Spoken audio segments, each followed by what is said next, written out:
पैगंबर मोहम्मद सल्लल्लाहु अलैहि वसल्लम ने 6 साल की बीबी आयशा से शादी किया, 9 साल में उसके साथ इंटरकोर्स कर लिया। बिल्कुल। 3 साल का जो वक्त था, वो 3 साल में एक छोटी सी बच्ची आयशा को खिला पिला करके मोटा तगड़ा किया गया ताकि पैगंबर मोहम्मद को सेक्स करने में अच्छा लगे। अभी गई हैं क्योंकि यार के लिए गए थे, क्या बातचीत हुई, क्या आश्वासन मिला? देखिए, एसएचओ साहब से हमने मुलाकात की है, उन्होंने हमें आश्वासन दिया है कि यहाँ पर क्योंकि खास करके शाहीन बाग की अगर हम बात करें तो जब शाहीन बाग से आवाज़ उठी है तो वो दूर तक गई है। तो दिनेश कुमार जी ने, जो एसएचओ साहब हैं यहाँ के, उन्होंने हमें आश्वासन दिया है कि कठोर कार्यवाही होगी इस पर, क्योंकि हम लोगों ने यही कहा कि जगह जगह FIR हो रही है, कोई कार्यवाही नहीं हो रही है और सिर्फ खाना पूर्ति हमें नहीं चाहिए। तो उनका कहना है कि नहीं, इस पर कार्यवाही होगी और FIR की हमने मांग की है। तो उन्होंने कहा कि FIR इस पर होगी और नहीं होगी तो हम इसका फॉलोअप भी लेंगे, नहीं तो हम फिर कोर्ट का रास्ता तय करेंगे। तो फिलहाल हमारी एसएचओ साहब से यही बात हुई है और उन्होंने हमें उम्मीद जताई है कि नहीं, इस पर FIR करेंगे। आए दिन मुस्लिम के खिलाफ अब शब्द का इस्तेमाल कर रहे हैं, बहुत दिनों से कर रही है। उससे पहले भी आप लोगों ने एक्शन नहीं लिया, अब जाके कितने दिनों बाद एक्शन क्यों नहीं? देखिए, लगातार इस तरीके की भाषा बोली जाती रही है, चाहे वो नुपुर शर्मा हो, नवीन कुमार जिंदल हो, या फिर अब ये नया नाम जो आया है नाजिया इलाही का। ये नए नाम सस्ती लोकप्रियता पाने के लिए, राजनीति के अंदर अपना कहीं ना कहीं वजूद तलाशने के लिए, क्योंकि नाजिया इलाही जो बताई जा रही हैं कि बीजेपी की स्पोक्स पर्सन है और ऐसे लोग जो कि अपने आप को मुसलमान बोलते हैं, यानी कि कैसे मुसलमान हो सकते हैं, दूसरों के नरसंहार की बात करते हैं, मुसलमानों के एक समुदाय के नरसंहार की बात करते हैं और खास करके मुसलमानों के आर्थिक बहिष्कार की बात करते हैं, बाइकॉट की बात करते हैं। वो कहते हैं मुसलमानों को रहने का अधिकार ही नहीं है हिंदुस्तान के अंदर। आप कह रहे स्पोक पर्सन है, लेकिन जिला अध्यक्ष जमाल सिद्दीकी जो बीजेपी के हैं, उन्होंने तो साफ इनकार कर दिया कि नाजिया इलाही का सवाल कोई मतलब। जब देश भर में विरोध हो रहा है तो ये बीजेपी का ये पुराना ट्रेंड है कि फिर ये अपने नेताओं से, अपने लोगों से फल्ला झाड़ लेती है कि नहीं, ये तो हमारे किसी भी विंग के अंदर है ही नहीं। तो देखिए, ये तो पुराना ट्रेंड है, क्योंकि अब देश भर में नाजिया इलाही के खिलाफ विरोध हो रहा है, लगातार FIR हो रही है और मुंबई के अंदर तो FIR हो भी चुकी है, लेकिन गिरफ्तारी नहीं हो रही है। हमारी प्रशासन से यही मांग है कि ऐसे लोग जो बोलकर कुछ भी बोलकर निकल जाते हैं, ऐसे लोगों के खिलाफ सख्त से सख्त कार्रवाई होनी चाहिए। और हम कहते हैं, देखिए, गिराते हो हमारी मस्जिदों को तो गिराओ, बहाते हो खूने नाहक बहाओ, मगर ये समझ के जरा जुल्म ढाओ कि मजालिम का लबरेज जब जाम होगा तो हिटलर के जैसा ही अंजाम होगा। तुम्हारी है हमको मिटाने की ख्वाहिश, तुम्हारी है हमको मिटाने की ख्वाहिश, तो हमें भी है सर कटाने की ख्वाहिश। तुम्हारी है हमको देश से मिटाने की, भगाने की ख्वाहिश, तो हमें भी है सर कटाने की ख्वाहिश। देखिए, ऐसे लोग जो ऐसे शैतान हैं, ऐसी भाषा बोलते हैं, खास करके इनको पता है कि मुसलमानों का अकीदा किस चीज पर है। कुरान पाक, नबी पाक सल्लल्लाहु अलैहि वसल्लम की शान में गुस्ताखी करो या कोई ऐसे विवादित बयान बोलो, फिर देखो कि किस तरीके से देश भर में इनका विरोध होगा और ये फिर चर्चा में आ जाएंगे। और इनको पता है कि सत्ता का संरक्षण इनको प्राप्त है।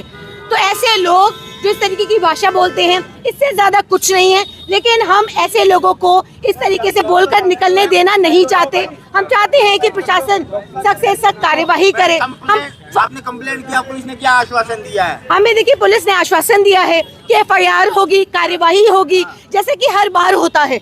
लेकिन हम लोग जानते हैं कि FIR नहीं होती है, बहुत सारी जगहों पर FIR भी नहीं होती है। लेकिन आज FIR की बात दिनेश कुमार जी ने कही है, जो यहाँ के SHO है शाहीन बाग के। उन्होंने हमसे वायदा किया है कि FIR होगी और नहीं होगी तो मैं एक वकील हूँ, वकील होने के तौर पर मैं आपको यकीन दिलाती हूँ कि मैं कोर्ट का रुख अपनाऊंगी और अगर इससे भी बात नहीं बनी तो हम सड़कों पर आंदोलित होंगे, क्योंकि ये बात किसी एक धर्म की बात नहीं है, ये किसी भी धर्म की बात है कि किसी भी धर्म गुरु के बारे में अगर कोई इस तरीके की अभद्र टिप्पणी करता है, उसके खिलाफ सख्त से सख्त एक्शन लिया जाना चाहिए। ऐसे गुस्ताख को समाज में रहने का हक है? बिल्कुल भी नहीं है, बिल्कुल भी नहीं है। कैसे लोग, ये देखिए, ना ये किसी धर्म के हैं, ना किसी समाज के हैं, ना किसी अपने के हैं, ना किसी पार्टी के हैं, क्योंकि ऐसे लोग सिर्फ और सिर्फ अपने आप के लिए जीते हैं, अपने। और इनका हश्र बहुत इबरतनाक होता है। फिरौन को भी बहुत घमंड था अपने पर, लेकिन क्या हुआ, उसकी मौत भी बहुत इबरतनाक हुई। तो ऐसे लोग जो सिर्फ अपनी लोकप्रियता के लिए ऐसी भाषा बोलते हैं, ऐसे लोगों के खिलाफ एक्शन लिए जाना जरूरी है। कहती है कि मुसलमानों को जॉब भी नहीं मिलना चाहिए। नहीं, नाजिया इलाही नहीं, बल्कि भाजपा के अंदर बहुत सारे लोग लगभग ऐसी बातें सभी लोग करते हैं कि मुसलमानों का बायकॉट करो, मारने काटने की, नरसंहार की, चीर फाड़ने की और पेट से बच्चे काट करके तलवार से निकालने की, ये तो लगातार होता आया है। लगातार ऐसी भाषा बोली जाती रही है। तो ऐसे लोगों के खिलाफ सख्त से सख्त कानूनी कार्यवाही हो, इसी से डेटरेंस आता है समाज के अंदर, और यही हम इसी मांग को लेकर के हम यहाँ पे पुलिस स्टेशन पर। जी, कैसे देखते हैं जिस तरह से नाजिया इलाही लगातार सनातन के समर्थन में और मुसलमानों के खिलाफ तो टिप्पणी करती रही है, अब वो पैगंबर मोहम्मद साहब पे भी टिप्पणी की है और लगातार वो खुद को सनातन शेरनी बताती है, कैसे देखते हैं? पहली बात तो ये है कि वो कहाँ से सनातन की शेरनी हो गई? जिस लेडीज ने अपना नाम नहीं बदला और अपने धर्म के खिलाफ बोल रही हैं, कल को अगर भाजपा की सरकार गई वो तो हमारे धर्म के भी खिलाफ बोल सकती हैं। सबको पता है कि नाजिया इलाही खान सिर्फ फेम पाने के चक्कर में, विधायकीय लोकसभा की टिकट पाने के चक्कर में, भारतीय जनता पार्टी को खुश करने के चक्कर में वो ये विवादित बयान दे रही हैं। और पहली बात तो ये कि नाजिया इलाही खान जैसा कोई शब्द का नाम सनातन धर्म में है ही नहीं, तो आप कैसे कह सकते हैं कि वो हिंदू धर्म की शेरनी है? और हिंदू धर्म ऐसे लोगों को बिल्कुल मान्यता नहीं देता जो किसी दूसरे धर्म को गाली देते हैं। अब आपके चक्कर में कोई हमारे रिलीजियस को गलत कहेगा तो हमारा धर्म ये कहता है कि हम दूसरे भी धर्म का सम्मान करें और दूसरा धर्म हमारे धर्म का सम्मान करे। नाजिया इलाही खान जो अपने धर्म की नहीं हुई, प्रॉफिट मोहम्मद साहब को लेकर जो आपत्तिजनक वो बात कह रही हैं, और बड़ी बात ये कि एक पॉडकास्ट के दौरान यहाँ तक वो कई बार जेल भी जा चुकी हैं। वो तो कई बार जेल भी जा चुकी हैं। पॉडकास्ट में ये तक उनसे पूछा गया कि भाई आपका बार काउंसिल में रजिस्ट्रेशन तक नहीं है, आप अपने आप को जो एडवोकेट कहती हैं। फिर आपने वो लेंस कार्ड पे देखा होगा, जब लेंस कार्ड की वो शोरूम में घुस गई थी, वहां जाके वो टीका लगा रही थी। भाई आप कौन होती हैं? आप कौन होती हैं लोगों को बताने वाली? आप प्रधानमंत्री हैं, गवर्नर हैं, या किसी स्टेट की मुख्यमंत्री हैं? हु इज दिस नाजिया इलाही खान? पूरा देश पूछता है कौन है आप? हैं? आप देश के अंदर सांप्रदायिक हिंसा को बढ़ावा दे रही हैं। आप इस देश के अंदर हिंदू और मुसलमान के बीच नफरत के बीज बो रही हैं। आपने एक आधार पे एक भाषण में कहा था अपने टीवी डिबेट पे बैठ के कि भाई मदरसों के अंदर जो है वो गलत तरीके की शिक्षा दी जाती है, वहां पर जो है वो कई ट्रेनिंग होती है। आपने किस बिहाफ पर बोला और किस जगह पर ये चीजें होती हैं? आप सो कॉल्ड टीआरपी पाने के चक्कर में, विधायकीय लोकसभा का टिकट का पाने के चक्कर में आप इस देश में जाति धर्म और मजहब के नाम के दंगे लगवाना चाहती हैं, हिंदुओं को उकसाना चाहती हैं। हैं? मैं तो ये कहता हूं मुंबई पुलिस से कि इनके ऊपर सख्त से सख्त कार्रवाई हो। ये इस देश के अंदर हिंदुओं को उग्र करने का काम कर रही हैं, उनको मुसलमानों से लड़वाने का काम कर रही हैं। इस देश की अंदर जो काम अंग्रेजों ने किया वो काम नाजिया इलाही खान जैसे लोग करने का काम कर रहे हैं। कौन है नाजिया इलाही खान? कोई नहीं जानता इन्हें। अरे आप फूफी है, अंधभक्तों की फुआ है। अरे अंधभक्तों की बुआ होंगी, फूफी होंगी, कोई भी होंगी, वो अंधभक्तों की हो सकती हैं। नाजिया इलाही खान अगर अपने आप को इतनी बड़ी हिंदुओं की वो मानती हैं, सेवक शेरनी मानती हैं, सनातनी शेरनी मानती हैं, तो नाजिया इलाही खान ने एक बार भी राम मंदिर का चंदा चोरी का मुद्दा उठाया? जब मुसलमानों ने कहा कि गाय को राष्ट्रीय पशु बनाओ, तब बोली नाजिया इलाही खान, मुंह से आवाज भी नहीं निकली, समझे? और अब सबसे बड़ी बात यह है कि ये नाजिया इलाही खान नूपुर शर्मा की तरह बनना चाह रही हैं, टीआरपी पाना चाह रही हैं, टिकट पाना चाह रही हैं, सबसे मेन चीज है चुनाव लड़ना चाह रही हैं। भाई साहब, इनके लिए ऐसे ऐसे पॉडकास्ट निकलकर सामने आ रहे हैं, लोगों ने इनके ऊपर ऐसे ऐसे आरोप लगाए कि हम एक महिला के लिए, क्या किसी महिला के लिए हम इस प्रकार के शब्दों का इस्तेमाल नहीं कर सकते जो नाजिया इलाही खान के लिए निकलकर सामने आ रहे हैं।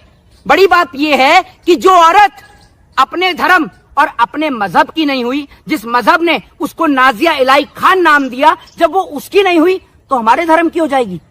हमारे धर्म की कहां से हो जाएगी? और इतनी बड़ी सनातन शेरनी है तो अपना नाम क्यों नहीं बदला अब तक? बताइए ना आप मुझे, अपना नाम क्यों नहीं बदला? क्योंकि असल में क्या है, ये ऐसे लोग ऐसे होते हैं जो पलटू कुमार होते हैं। कल को सरकार बदली तो फिर ये इधर आ जाएंगे, फिर इधर आके फिर यहां से बयानबाजी शुरू कर देंगे। ये लोगों की बात को, आदमी को सीरियस नहीं लेना चाहिए। पहले जब ये टीएमसी में थी तो नरेंद्र मोदी और योगी को तो गालियां ही दिया करती मैं बता तो रहा हूं आपको, जब ये तृणमूल कांग्रेस में थी तो टीएमसी में रहते हुए यही काम करती थी, मोदी योगी को गाली देने का काम। हिंदू धर्म तब नहीं बोलती थी, तब नहीं बोलती थी मुसलमानों के खिलाफ, तब हिंदुओं के खिलाफ बोलती थी। आज ये जब भाजपा में आ गई तो वही मोदी और योगी की तारीफ कर रही हैं और अपने आप को सनातनी शेरनी बताती हैं। अरे आप जैसे लोगों का लेवल सिर्फ इस देश के अंदर आप लोगों को सीरियस ही नहीं लेता कोई। नाजिया इलाही खान जैसे लोगों को कोई सीरियस ही नहीं लेता। और बड़ी बात यह है कि वो तो किसी के हाथों, ये सही व्यक्ति के हाथों नहीं लगी, वरना आज जेल की सलाखों के पीछे होती हैं। आप जिसका लेंसकार्ट का शोरूम था, अगर वो व्यक्ति सही होता इनके ऊपर मुकदमा दर्ज करता। आपका क्या राइट है? आपका क्या राइट है? और आप हिंदू हैं, आप अपने नाम के पीछे खुद खान लगाती हैं। आप कहां से हिंदू हो गई? आप कौन होती हैं किसी को बताने वाली? मुस्लिम बताती है, सनातनी मुस्लिम बताते हैं। सनातनी मुस्लिम कोई नहीं होते, सनातनी हिंदू होते हैं, सनातनी मुस्लिम कोई नहीं होते। एक बनाया था ना वो चंदे के चक्कर में जो 3-4 लोग लड़े थे, क्या नाम था उनका? यति नरसिंहानंद, वसीम रिजवी उर्फ जितेंद्र त्यागी, वो निकल के आया था ना एक्स मुस्लिम, क्या नाम था उसका? समीर, जिसके ऊपर मुकदमा दर्ज था। समझ रहे? बता दूं कि नाजिया इलाही खान जैसे लोगों के लिए जेल ही बनी है। इनके लिए परफेक्ट जगह और सही जगह जेल है। इस देश को आजाद कराने के लिए राजगुरु ने अपना सब कुछ इस देश पर कुर्बान कर दिया, ये सोचते हुए कि अगर हम लोग अपनी कुर्बानी देंगे, इस देश के लिए फांसी का फंदा चूमेंगे, तो ये देश एक होगा। ये देश हिंदू मुसलमान के नाम पर नहीं लड़ेगा। लेकिन ये नाजिया इलाही खान जैसे लोग जो हिंदुओं को उकसाने का काम करते हैं, हिंदू और मुसलमान में लड़ाई लड़ाने का काम करते हैं, इनकी असल जगह जेल की सलाखें हैं। और मैं मुंबई पुलिस से हाथ जोड़ के निवेदन करूंगा कि आपकी महाराष्ट्र पुलिस पूरे इंडिया में सबसे ज्यादा क्रिमिनलों को सजा देने में नंबर 1 पुलिस है।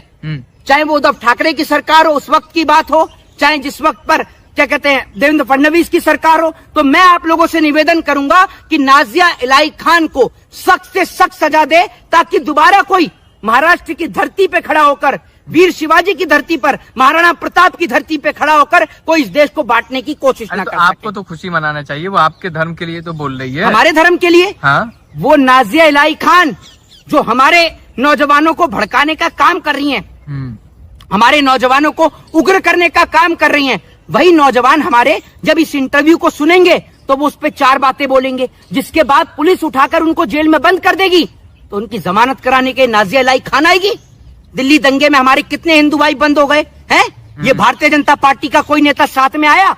तो मैं तो नाजिया इलाही खान जैसे लोगों को बिल्कुल समर्थन नहीं करता और देश के लोगों से निवेदन करता हूं। वैसे तो तमाम मुसलमान समाज ने इनके खिलाफ एफआईआर दर्ज करी भी है, लेकिन भारत की जो स्टेट बचती है, हर स्टेट में इनके ऊपर मुकदमा दर्ज होना चाहिए। अच्छा, पैगंबर मोहम्मद साहब पे जिस तरीके से टिप्पणी की है, आप एक तिलकधारी हैं और पैगंबर मोहम्मद साहब को लेकर के आप क्या पैगाम देते हैं, आप क्या संदेश देते हैं? देखिए, मैं आपको एक चीज बताता हूं कि हर धर्म, हर मजहब सिर्फ एक ही चीज सिखाता है, लोगों से प्यार करना, लोगों से स्नेह करना। और जितना मैं पैगंबर मोहम्मद साहब के बारे में जानता हूं, प्रॉफिट मोहम्मद साहब के बारे में, उन्होंने कभी किसी के लिए गलत नहीं सोचा। और एक व्यक्ति जो उनके ऊपर कूड़ा फेंका करता था, जब एक दिन उस औरत ने कूड़ा नहीं फेंका तो वो उसका भी हाल जानने के लिए चले गए। तो वो प्रॉफिट मोहम्मद साहब थे। आपको अगर ये लगता है कि उनमें कुछ खामियां थी, कुछ गलतियां हैं, तो आपको ये क्या बनता है कि आप सामूहिक टीवी पर आकर या फिर आप पॉडकास्ट के दौरान सोशल मीडिया के जरिए आप पूरे देश में उनकी छवि को धूमिल करें?